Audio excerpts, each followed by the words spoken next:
మామ ఇది చాలా మందికి సాడ్ న్యూస్ అనమాట. అదేంటంటే సంకేత్ అయితే ఎలిమినేట్ అయిపోయాడు.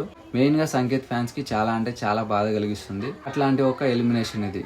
సో తను ఎంత పవర్ఫుల్ కంటెస్టెంటో మనందరికీ తెలుసు. సీజన్ స్టార్టింగ్ లేట్ ఎంట్రీ ఇచ్చాడు. దానికి రీజన్ వచ్చేసి యాక్సిడెంట్ అనమాట.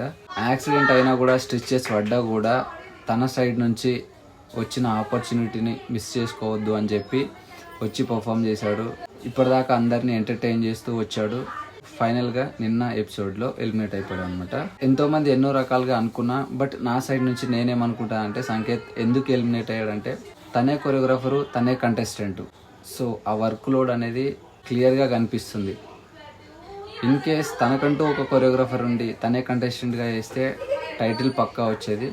బట్ తనే కొరియోగ్రాఫర్, తనే కంటెస్టెంట్, ఫైనాన్షియల్గా అన్నీ హ్యాండిల్ చేసుకోవాలి. బాయ్స్ కావాలన్నా తనే చూసుకోవాలి, కాస్ట్యూమ్ కావాలన్నా తనే చూసుకోవాలి, ఎవ్రీథింగ్ అనమాట. సో A to Z తనే చూసుకోవాలి కాబట్టి సో ఆ వర్క్ లోడ్ అనేది క్లియర్గా కనిపించేసింది. దానికి మెయిన్ రీజనే ఇది అని నా ఒపీనియన్. మరి మీరేమనుకుంటున్నారో కామెంట్ సెక్షన్లో కామెంట్ చేయండి. సంకేత్ భాయ్, మీ సైడ్ నుంచి మీరు 100% ఎఫర్ట్ పెట్టి ఇప్పటిదాకా అందరినీ ఎంటర్టైన్ చేశారు. ఇన్ కేస్ నెక్స్ట్ సీజన్లో వస్తే మాత్రం మీరు కొరియోగ్రాఫర్గా చేస్తూ మీ సైడ్ నుంచి ఒక కంటెస్టెంట్ని తీసుకురావాలని మనస్ఫూర్తిగా కోరుకుంటున్నాం. సో ఇప్పటిదాకా వచ్చిన మీ జర్నీలో ఎన్ని వచ్చినా కూడా హ్యాండిల్ చేస్తూ మీ సైడ్ నుంచి మీరు ఎంటర్టైన్ ఇచ్చారు చూసావా, దానికి హ్యాట్స్ ఆఫ్ సంకేత్ భాయ్.